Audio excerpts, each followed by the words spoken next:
Bon, alors bonjour à tous. Alors, permettez-moi de prier pour commencer, pour remettre ce message dans les mains du Seigneur. Alors, Seigneur Dieu, je te remercie, Seigneur, déjà pour ta parole, Seigneur. Merci parce que tu nous as laissé ta parole, Seigneur, qu'on puisse s'appuyer dessus, la lire, la comprendre, te découvrir à travers ça. Merci, Seigneur, pour tout ce que tu pourvois, Seigneur, à travers ça. Merci pour ton Saint-Esprit. Merci pour ton œuvre à la croix, Seigneur. On apprend à te connaître, Seigneur. On apprend à connaître ton amour. On apprend à comment utiliser tes armes, Seigneur, que tu nous as données à travers ta victoire, Seigneur, à la croix pour nous. Et merci, Seigneur, pour ce message, Seigneur. Et apprends-nous, Seigneur, à mieux te connaître. Au nom de ton Fils que je t'ai prié. Amen. Amen. Alors, je disais tout à l'heure, les deux choses que je trouve qui est le plus important dans la vie chrétienne, c'est comprendre l'œuvre que Christ a accomplie à la croix. L'œuvre accomplie à la croix. Ça, c'est probablement la chose la plus importante. Puis la deuxième, c'est notre identité en lui. Comprendre tout ce que Christ a vaincu à la croix, tout ce qu'il a fait, puis notre identité en lui. Et comment se revêtir de cette identité. Vous savez, tout ce que Christ a accompli à la croix, c'est pour nous qu'il l'a fait. Puis, il nous a donné cette puissance-là sur tout ce qu'il a accompli. Ça veut dire, comme on priait tout à l'heure sur Christ a vaincu Satan. Donc, il a vaincu Satan, fait que nous, on a la victoire sur Satan aussi. Fait que c'est un peu ce qu'on va regarder aujourd'hui, des victoires qu'on a à cause de l'œuvre accomplie à la croix. C'est pas à cause de nous. Ça, c'est bien important de s'appuyer sur ce que lui a fait, parce que sur ce que nous avons fait. Peut-être absolument à ce sujet. Alors, écoutez ce verset-là, Luc 10, 19. Voici, je vous ai donné le pouvoir de marcher sur les serpents et les scorpions et sur toute la puissance de l'ennemi, et rien ne pourra vous nuire. Maintenant, pour les serpents et les scorpions, on pourrait dire, ouais, mais il n'y a pas de serpents ni de scorpions ici, là, au Canada. Mais c'est un peu imagé, hein, parce que les serpents, les scorpions, c'est des luttes des ennemis. Et puis, faut reconnaître qu'on est dans une bataille spirituelle. Et puis, si on ne connaît pas nos ennemis, ben on ne sait pas trop comment les vaincre. Hein? Comment je m'y prends? Hein? J'ai une théorie pour les chats, moi. OK. Ils ont les mêmes yeux que les serpents. Ah, c'est ça. Ben, des fois, ça peut être des choses assez simples qui nous affectent. Mais c'est justement ce qu'on apprend à travers notre identité en Christ, c'est qu'on a la victoire sur ces choses-là. Puis on ne va pas se laisser vaincre par des choses comme ça. Et parce que dans Jean 5, 4, très beau verset, qui dit « Tout ce qui est né de Dieu triomphe du monde. Et la victoire qui triomphe du monde, c'est notre foi. Par la foi, nous triomphons sur le monde. » On pourrait dire tous ceux qui sont nés de Dieu triomphent du monde aussi. Et la victoire qui triomphe du monde, c'est notre foi. Alors tout est basé sur notre foi. Comme Abraham. Hein? Jean 5, 4. Oui, c'est ce que j'ai. C'est pas ça? C'est pas les lettres de Jean, mais tu parles de Jean 5, 4. Okay. Oui, ben j'ai peut-être mal noté le verset là. Est-ce quelqu'un qui peut confirmer ça? Parce que je lis ici, c'est car un ange descendait de temps en temps dans la piscine à Jutélie, c'est quand il Ah, fait son miracle. C'est pas ça. C'est peut-être que j'ai mal noté le verset là. Quelqu'un pourrait peut-être faire une recherche là, sur tous ceux qui sont nés de Dieu triomphent du monde. En tout cas, c'est une très belle image de ce qui se passe dans le monde spirituel. Hein? Au sein duquel Christ nous a revêtus de son autorité. C'est ce que j'expliquais tantôt. C'est qu'on est revêtu de l'autorité de Dieu. Tout ce que Christ a vaincu à la croix, on a ces puissances-là. C'est pour ça qu'il dit que on va pouvoir vaincre les serpents et les scorpions. Et qu'on aura autorité sur toute la puissance de l'ennemi. L'ennemi, on sait c'est qui l'ennemi, c'est Satan. Puis on sait aussi que Satan, j'en parle souvent, Satan est vraiment... Car tout ce qui est né de Dieu triomphe. Tu dis? Oui. Non, c'est dans 1 Jean. Ah, c'est 1 Jean. Ok. 1 Jean 5,4. Ok, une lettre de Jean. Ok, merci. Ouais, 1 Jean, merci. Comme j'ai ça, 1 Jean 5,4. Fait que, c'est ça, Satan est quand même un ennemi redoutable, mais c'est un ennemi affaibli. Parce que Christ a vaincu à la croix. Christ a vaincu à la croix. Il est défait. Il est vaincu. Fait que nous, on a autorité sur lui. On n'a pas à avoir peur du malin ou de ce qu'il amène contre nous, parce qu'on a la victoire. Mais cette victoire-là, cette puissance-là, cette autorité-là, il faut l'exercer. Il faut l'exercer. C'est comme un policier, il peut te donner un ticket, mais il ne t'en donne pas un. Il a l'autorité de le faire, mais il ne t'en donne pas un. Souvent, c'est ça notre problème, c'est qu'on a l'autorité, on a la puissance sur des choses comme ça, sur des choses qu'il nous a faites dans notre vie, puis on décide de ne pas prendre l'autorité que Christ nous a acquis. Hein? C'est faute d'enseignement, mon peuple périt, la Bible dit. Mais c'est comme hier, j'ai vraiment eu le choix, excuse, mais comme hier, j'ai vraiment eu l'autorité sur moi-même de... quand j'ai vu l'annonce, je vais dessus, j'applique dessus, C'est ou ça. si je fais juste courir. C'est tellement facile. C'est ça. Dans l'adversité, Même pas lire. dans l'adversité, il faut avancer. Et regardez justement, ça dit dans Éphésiens 6,12, car nous n'avons pas à lutter contre la chair et le sang, mais contre les dominations, contre les autorités, contre les princes de ce monde de ténèbres, contre les esprits méchants dans les lieux célestes. Elle est là, notre lutte. Fait que notre lutte est vraiment... c'est pas... on lutte pas contre les humains, contre la chair, on lutte vraiment contre ces esprits-là, contre ce prince des ténèbres qui est Satan.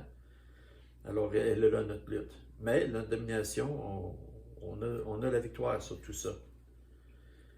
Et dans Jean 10,6, c'est écrit, écoutez bien ça, que vous en soyez conscient ou non, c'est la guerre. C'est la guerre. Il faut voir notre ennemi est redoutable. Notre ennemi, vous savez, Satan, il est jaloux et il est en beau fusil. Il est en beau fusil parce que lui a été rejeté du ciel. OK? Mais nous, à cause de la mort de Christ, on est rétabli avec Christ et déjà, en esprit, on est assis avec lui dans le royaume des cieux. Alors, pensez-vous pas que Satan est en beau fusil? Alors, pour lui, il n'y a rien qui va l'arrêter, sauf nous avons autorité sur lui. Vous vous en rappelez de ça. C'est ça qui est important. Il ne faut pas avoir peur de lui parce qu'il est vaincu. Il faut juste lui rappeler qu'il est vaincu et tenir ferme. Puis dans le reste du verset, c'est écrit de Jean 10,6, que vous soyez conscients ou non, c'est la guerre. Le diable est déchaîné contre les enfants de Dieu. Il ne vient que pour dérober, égorger et détruire. Alors, il ne faut quand même pas prendre ça à la légère et dire, bah, je m'assois sur les deux pieds sur le pouf, là. Il faut quand même savoir que lui est en action, puis il faut se lever puis être solide devant lui. Et Éphésiens 6,13, on les 6,12 sans doute, mais 6,13, prendre notre autorité et se revêtir de toutes les armes de Dieu, afin de pouvoir résister dans les mauvais jours et tenir ferme après avoir tout surmonté. Donc, ici, Paul nous montre vraiment que, dans le fond, tout ce qu'on a fait, c'est à résister dans les mauvais jours et à tenir ferme après avoir tout surmonté. Donc, nous allons tout surmonter. Nous allons tout surmonter à cause de Christ, en utilisant l'autorité qui est la nôtre, qui nous a donnée, qui nous a acquis à la croix. Alors, lorsque vous exercez votre autorité et que vous le faites en utilisant la parole de Dieu, il se passe quelque chose dans le monde spirituel. Votre adversaire recule et lâche prise, car il sait que celui qui est en vous est plus fort que lui. À cause de la nouvelle naissance, Christ habite en nous. Alors, s'il habite en nous, on est fort comme lui est fort. Hein? C'est pour ça qu'on a toute cette force-là, toute cette autorité. Et Satan sait qu'il est vaincu. Et quand on tient ferme, ben Satan, il disparaît. Parce qu'il sait qu'il est vaincu. Il ne faut pas agir comme si on était vaincu, comme si on était pas de taille. Il faut plutôt lui rappeler qu'il a été vaincu et que nous avons autorité sur lui. C'est ce que la parole de Dieu nous dit. C'est pour ça que notre combat, c'est vraiment la foi. La foi de croire en ce que la parole de Dieu dit. Parce que, comme on le lit tantôt, que ceux qui triomphent du monde, c'est notre foi. C'est notre foi. Ce n'est pas notre force, pas notre pensée, pas notre esprit, pas notre chair. C'est notre foi qui triomphe du monde. La foi en la parole de Dieu.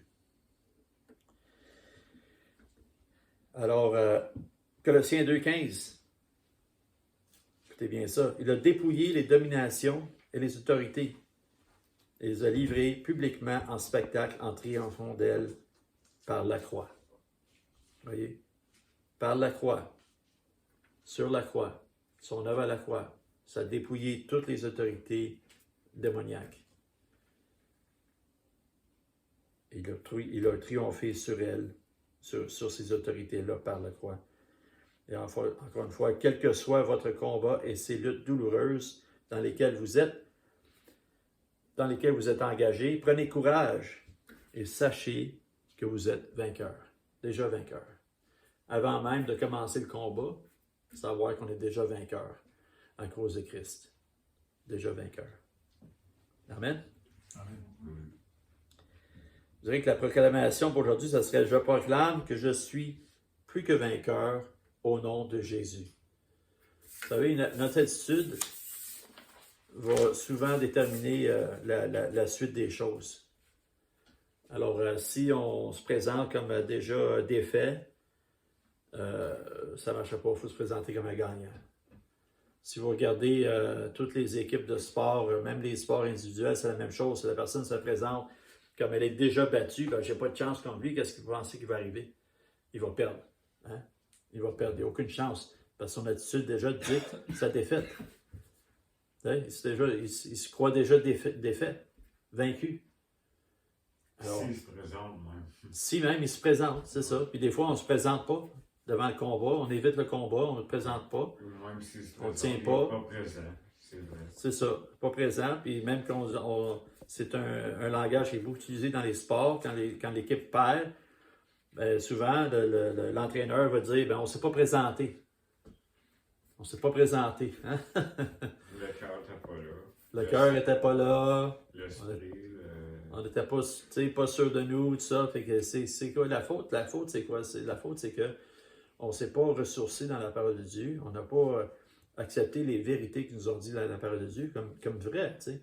Si la parole de Dieu me dit que je suis plus que vainqueur, comme j'ai déjà vaincu, ben, il faudrait que j'accepte ça par la foi et que j'avance comme si j'allais déjà vaincre. Vous allez voir, les résultats ne seront pas le même. Le résultat ne sera pas le même.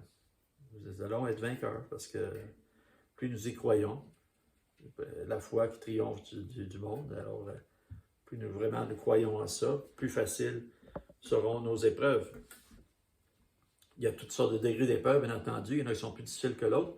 Mais le Christ nous dit qu'on a de la victoire sur toutes ces choses-là. Parce que pour Christ, une petite épreuve, une grosse épreuve, ça ne fait pas de différence. C'est toutes des épreuves qui sont vaincues. C'est des épreuves que nous aussi, on peut vaincre. Alors, Colossiens 1, 12 et 13 nous dit que c'est important aussi, en sachant tout ça, c'est de rendre grâce au Père. Hein? Alors, au verset 12, c'est écrit « Rendez grâce au Père qui vous a rendu capable d'avoir part à l'héritage des saints dans la lumière, qui nous a délivrés de la puissance des ténèbres et nous a transportés dans le royaume du Fils de son amour. Alors, c'est ce que je vous disais tantôt. Encore, on est délivré de la puissance des ténèbres. Ça veut dire, si on est délivré, ça veut dire qu'on est vainqueur, qu'il n'y a plus d'emprise sur nous, et qu'on est déjà assis dans le royaume des cieux avec Christ, transporté dans le royaume du Fils. Hein? Amen. Au-dessus de Satan, vous comprenez? Au-dessus de Satan. Alors, il suffit d'une chose de notre part. Qu'est-ce que c'est? Abandonner notre vie à ses pieds. Et ça, c'est souvent des choses qu'on ne dit pas. Mais si je n'abandonne pas ma vie, si je ne donne pas ma vie au Seigneur, qu'est-ce qu'il peut faire avec? Premièrement, il ne vient pas habiter en moi. Donc, je n'ai pas cette force-là. Je n'ai pas la force, la puissance de la croix parce que je ne me suis pas abandonné à lui. J'essaye encore de lutter de moi-même avec ma chair, avec mes pensées, avec ma conscience, mon raisonnement humain. Puis j'y arrive pas parce que on ne peut pas y arriver, on n'est pas de taille. Mais quand on donne sa vie au Seigneur, c'est là qu'on le revêtit. Il nous donne cette nouvelle naissance, qu'on est né de nouveau, né de l'Esprit, qu'on peut le revêtir et qu'on puisse avancer victorieux dans toutes nos luttes. Alors, comme on disait, notre lutte n'est pas contre le péché. Pas contre le péché lui-même. Notre lutte est contre notre raisonnement, notre raisonnement charnel et contre l'incrédulité envers la parole de Dieu. Est-ce que nous croyons vraiment ce qui est écrit dans la parole de Dieu? Elle est là, notre lutte, en tant que croyants. Est-ce que je crois ça? Parce que c'est la foi. Notre combat, c'est la foi. Tu sais, faire grandir notre foi et garder la foi. Elle est là, notre combat. Le reste, ça part avec la foi. Dès le départ, je vous l'ai dit, c'est la foi qui triomphe du monde. Et c'est toujours comme ça. Alors, notre combat, c'est de garder la foi et continuer à grandir dans notre foi. Vivre par la foi. Vivre par la foi et renoncer à nos désirs charnels. Les désirs charnels sont charnels, c'est pas de l'esprit. Alors, on doit lutter contre ces choses-là aussi, résister à ça. Et alors, le combat est dans notre marche. Hein? Quand on dit marcher selon l'esprit, ça veut dire quoi? Ça veut dire marcher avec Dieu, marcher dans sa volonté. Hein? Le suivre de cette façon-là. Si on s'éloigne de lui, bien forcément, on va marcher par la chair. On va s'appuyer sur nos raisonnements pour nous sortir de nos situations. Puis on va trouver qu'on tourne en rond. On tourne en rond, il n'y a pas grand-chose qui avance parce qu'on essaye de faire ça par notre propre force. Alors notre combat, elle est dans notre marche. Alors il faut être en communion, développer une communion intime avec Dieu. Avec Dieu, avec Jésus, avec le Saint-Esprit aussi. Le Saint-Esprit habite en nous. Puis si on pêche, on attriste le Saint-Esprit. Alors, il faut être conscient de ça aussi, de vraiment marcher en accord avec le Saint-Esprit, en accord avec comprendre vraiment les victoires acquises par Jésus-Christ pour nous, et comprendre aussi l'amour du Père. Hein? Alors, comme on dit souvent, on prône beaucoup l'intimité avec Dieu. Et dans Jean 1, ça nous dit que le commencement était la parole, avec un P majuscule, qui représente Jésus. Et la parole était avec Dieu, et la parole était Dieu. Alors Jésus était Dieu. Alors si on veut avoir une relation personnelle avec Jésus, et que Jésus est la parole, qu'est-ce qu'il faut faire d'après vous? Lire la parole. Lire la parole. Alors, une lecture quotidienne, c'est une façon de vraiment se revêtir de l'identité, de votre identité que Christ a acquis à la croix pour vous. Romains 12, 21 nous dit « Ne te laisse pas vaincre par le mal, mais surmonte le mal par le bien. » C'est vraiment une façon de voir les choses. C'est qu'au lieu de, si je suis blessé, au lieu de reblesser quelqu'un, ben, J'essaie plutôt de lui faire du bien, de lui faire comprendre qu'il y a une autre façon de s'y prendre. Puis Dieu nous a donné un esprit de réconciliation aussi. Alors, le pardon, c'est une façon de vaincre le mal. Quand quelqu'un nous a fait du mal, on le pardonne. En le pardonnant, on se libère de l'amertume. Et on libère l'autre aussi de la faute qu'il a commise envers nous. Et rappelez-vous que Christ est mort pour vos péchés, mais il est aussi mort pour les péchés commis contre vous. Il est mort pour tous ces péchés-là. Fait que les péchés n'ont pas une si grande importance que ça maintenant. Là. Vous pouvez libérer la personne de l'offense qu'elle vous a faite. Puis c'est important pour vous de pouvoir avancer dans le pardon et dans l'amour pour avoir une communion intime avec Jésus. Parce que si Jésus vous a pardonné de toutes vos fautes, passées, futures et présentes, et que vous ne voulez pas pardonner, bien, comment est-ce que vous allez avoir une communion intime avec Dieu? Vous comprenez? Alors, on a une responsabilité de pardonner les autres aussi. Matthieu 5, 48, « Soyez donc parfaits comme votre Père céleste est parfait. » Oh, la marche est haute, hein? Soyez donc parfaits comme votre Père céleste est parfait. C'est une quête, vous savez, c'est un but. Notre but en tant que croyant doit toujours être la perfection. Et on n'acquérera pas cette perfection-là avant d'entrer dans le royaume, avant d'avoir quitté cette terre. Mais de progrès en progrès, nous avançons de mieux en mieux, de plus en plus à sa ressemblance. C'est notre but. Voyez-vous, même si Christ a tout accompli à la croix, même si notre salut est parfait et scellé par l'Esprit, nous avons une responsabilité quand même de marcher en nouveauté de vie, en droiture, puis de marcher dans le chemin de la sanctification. Et 2 Corinthiens 5, 21 nous dit « Celui qui n'a point connu le péché, il a fait devenir péché pour nous, afin que nous devenions en lui justice de Dieu. » Ce qui veut dire que nous sommes justifiés devant le Père. Par la croix, Dieu nous a justifiés. Par le sang, Dieu nous a justifiés.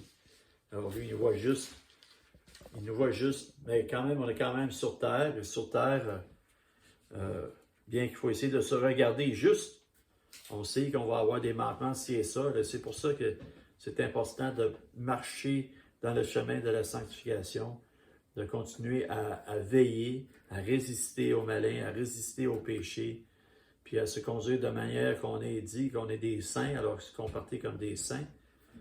Soyez saints car je suis saint. Et soyez donc parfaits comme votre Père Céleste est parfait. Et c'est le but de la vie chrétienne. Si on vit notre vie tout croche, on dit Jésus est mort pour moi, puis on continue à faire tout ce qu'on faisait avant, ben, ça sert à quoi? Parce que vous savez, on n'est pas juste sauvé par le haut ciel, on est sauvé pour être des témoins de Jésus-Christ sur terre. Parce que si Dieu aurait voulu sauver par le haut ciel, ça aurait été facile. Je te sauve, tu meurs, tu t'en viens avec moi, c'est fini. Mais c'est pas comme ça que ça se passe. Dieu nous a laissés dans le monde, puis pour être ses témoins, pour que le plus grand nombre soit sauvé. Alors, notre comportement envers les autres, dans notre vie personnelle, envers nos épouses, nos amis, nos collègues de travail, tout ça, c'est important qu'on puisse être des bons témoins pour en gagner d'autres à Christ. C'est ça le but de la vie chrétienne. Et pour cela, comme je dis, ça prend quelque chose de spécial. On a parlé tantôt d'abandonner sa vie. Puis on le voit très bien dans Matthieu 16, 25. C'est écrit, en effet, celui qui voudra sauver sa vie la perdra. Mais celui qui la perdra à cause de moi la retrouvera. Le mot à retenir là-dedans, c'est à cause de moi. à cause de moi. Ça veut dire que j'abandonne tout ce que moi je voulais poursuivre pour poursuivre Christ. OK? Ça, c'est perdre sa vie pour le Christ. Et en faisant ça, on va le retrouver notre vie. Puis, il va se rajouter plein de bénédictions là-dessus et plein de trésors dans les cieux à venir. Mais, alors, il y a un renoncement de notre personne. Premièrement, renoncer à toutes les choses malsaines que je fais, tout le mal que je fais, tous les péchés volontaires que je fais. Renoncer à ces choses-là, poursuivre la sainteté. Marcher à la rencontre de Christ.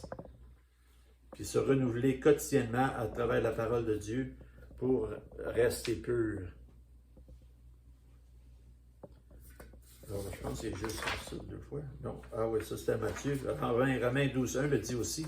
Je vous exhorte donc, frères, par les compassions de Dieu, à offrir vos corps comme un sacrifice vivant, saint, agréable à Dieu, ce qui sera de votre part un culte raisonnable.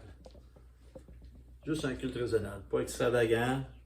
Je demande juste d'être un sacrifice vivant pour moi, pour le Christ. Et c'est ce que Christ nous appelle à tous. C'est pour ça que une pratique que j'ai commencé à faire, c'est qu'en me levant le matin, je me demande qu'est-ce qu'on fait aujourd'hui, Seigneur. Je sais que j'ai des choses quotidiennes à faire, tu sais. Mais qu'en est-il de Christ? Parce que si Christ habite en moi, il veut œuvrer en moi et à travers moi. Donc, je vais quand même le consulter. Seigneur, qu'est-ce qu'on fait aujourd'hui? Puis souvent, le Seigneur me donne une avenue dans la journée et je peux voir des résultats et je suis content de lui avoir laissé une place pour œuvrer dans ma journée. Et ça nous fait vibrer de savoir que le Seigneur se sert de nous. C'est exaltant. C'est exaltant, je vous le promets. Essayez ça. Alors, on parle de nouveaux comportements. Hein?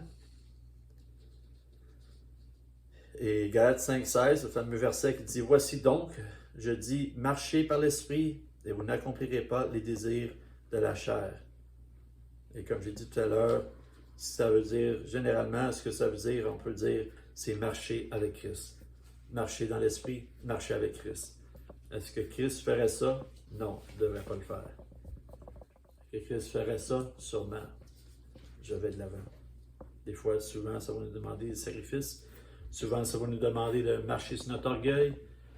Souvent, ça va nous demander de capituler puis de demander pardon. Tu sais? Alors, c'est toutes des choses qui peuvent être difficiles dans la chair, mais qui deviennent naturelles dans l'esprit. Alors, c'est vraiment un changement d'attitude, un changement de comportement. Et vous voyez ce que Jacques nous dit, c'est « Soumettez-vous donc à Dieu » dans Jacques 4, 7 et 8. « Soumettez-vous donc à Dieu, résistez au diable et il fuira loin de vous. » Résistez. Résistez au diable et il fuira loin de vous. Alors, ce n'est pas vraiment un combat à n'en plus finir, c'est simplement à lui résister. Et vous savez, Dieu a implanté la conscience dans l'homme. C'est quelque chose que tous les évolutionnistes, ceux qui croient à l'évolution, qui n'y arrivent pas à cerner ça, c'est que d'où vient la conscience? On ne peut pas vous l'expliquer. Dieu nous a donné une conscience. Instinctivement, on sait ce qu'on devrait faire, ce qu'on ne devrait pas faire. Il faut faire attention avec la conscience, c'est plus qu'on l'étouffe, plus qu'elle va disparaître. Mais originalement, on sait ce qui est bien, ce qui est mal. Instinctivement, on sait le bien, on connaît le bien du mal et on peut savoir qu'est-ce qui est suivre Christ, qu'est-ce qui n'est pas suivre Christ. Il me reste encore à peu près 30 minutes à prêcher. Je vais devoir couper court parce que on finira pas, mais ça, c'est comme ça, c'est mon histoire. C'est comme ça. Où est-ce que je pourrais vous amener? Oui, c'est ça. Dans vos comportements, je dirais, interdisez-vous certains comportements. Faites le choix de développer une haine pour le péché comme Christ haït le péché. Alors faites un choix. Interdisez-vous certains comportements. Ça, je ne regarde plus. Ça, je ne le fais plus. Ça, j'y vais plus. Des choses comme ça. On ne peut plus vivre comme avant, en bonne conscience. Hein? Donner la vie au Seigneur, il y a des choses qu'on ne peut plus faire en bonne conscience. Puis, si vous avez remarqué, on n'est pas tenté, on n'a jamais été tenté avant quand on était dans le péché, quand on ne connaissait pas Dieu, on faisait le péché, puis... Mais quand on se rapproche de Dieu, quand on apprend à connaître Dieu, notre conscience s'éveille, on reconnaît c'est quoi le péché, puis là, on est tenté par le péché. Fait que déjà, la tentation, quand on est tenté, déjà, il faut mettre un cap là-dessus. Il ne faut pas entretenir la tentation. On entretient la tentation, puis on tombe dans le péché. S'il est possible de tomber, je ne pense pas qu'on tombe, je pense qu'on marche vers le péché, on marche dans le péché, on entretient le péché. Fait que, déjà, au départ, la tentation, c'est quelque chose qu'il faudrait mettre fin à ça. Est-ce que quelqu'un peut me lire, parce que je vais finir le message ici, il ne me reste pas beaucoup de choses, mais dans 2 Corinthiens 7, 1, parce que je ne l'ai pas écrit, si quelqu'un pourrait me trouver ça, puis me le lire.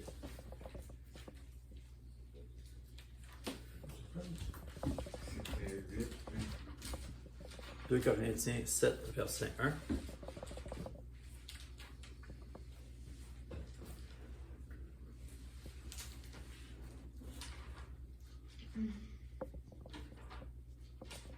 Oui. Ayons donc de telles promesses, bien-aimés. C'est ça? C'est ça? C'est bien, 2 Corinthiens 7, 1. Ouais. Okay. Ayons donc de telles promesses, bien-aimés, purifions-nous de toute souillure de la chair et de l'esprit, en achevant notre sanctification dans la crainte de Dieu. C'est ça. En achevant notre sanctification, rappelez que je crois que c'est dans Éphésiens 1 que la parole de Dieu nous dit qu'on est justifié et sanctifié par le sang de l'agneau, qui est Jésus-Christ. Et ici, on est dit d'achever notre sanctification, c'est-à-dire travailler à cette sanctification. Parce que oui, on l'a déjà, aux yeux de Dieu, on est déjà sanctifié, déjà justifié, mais sur cette terre, il y a quand même encore du travail d'entretien à faire. Alors, il faut marcher dans ce chemin de la sanctification-là. Et c'est pour ça que Paul nous dit là d'achever notre sanctification. En marchant avec Christ, on achève sa sanctification. Puis, quand on ne sera plus dans ce corps mortel, on va être, comme on a lu tantôt, saint comme le Seigneur est saint, là, soyez, c'est où déjà? Soyez parfait comme mon Père. C'est ça, soyez parfait comme mon Père est parfait.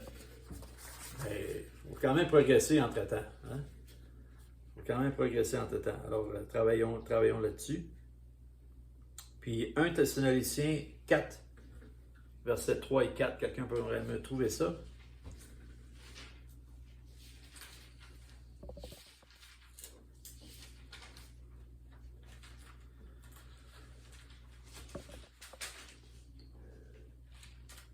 « 1 Thessaloniciens 4, versets 3 et 4. » Désolé, vous mettez du spot, là. Quelqu'un a trouvé? As-tu l'écrit? J'ai laissé la chance de le trouver. Quand tu veux lire? Je l'ai ici. 4, 3, 4. Oui, versets 3 et 4. Quelqu'un peut le lire? Un ministère, c'est ça. Je ne l'ai pas devant moi. Là. Qu'est-ce que tu vois? Lisez-le, c'est Si pas grave. notre évangile est encore voilé, c'est ça? Je ne l'ai pas devant moi. Ok. C'est ce que Dieu veut. Ce que Dieu veut, oui, c'est ça que j'ai, moi. C'est votre- Ok, lisez-le quelqu'un. Ce que Dieu veut, c'est votre sanctification. C'est que vous vous absteniez de la débauche. C'est que chacun de vous sache posséder son corps dans la sainteté et l'honnêteté, C'est bon. Alors, que chacun de vous sache posséder son corps. Alors, déjà au départ, le Seigneur nous dit qu'on a la victoire sur notre corps, sur notre volonté. Hein? On doit devenir maître de nous-mêmes. Ça commence là. Maître de nous-mêmes, maître de notre chair. Dominer sur notre chair. Puis tout est possible parce que Christ a déjà tout accompli. Et la victoire est à nous. Et je vais juste clôturer en disant que il faut être décidé. La parole de Dieu nous dit dans Matthieu 11, 12 que depuis l'époque de Jean-Baptiste jusqu'à présent, le royaume des cieux est assailli par force et des violents s'en emparent. Violent, pas dans le sens méchant, dans le sens gens décidés. Alors, soyez décidés à saisir cette victoire. Hein? Soyez décidés. Si l'Esprit de Christ habite en votre esprit, il habite et domine aussi votre chair. Hein? Si l'Esprit de Christ habite en votre esprit, il domine aussi sur votre chair. Si vous lui laissez diriger votre esprit, il dirigera aussi votre chair. Vous comprenez? Mais soyez décidés.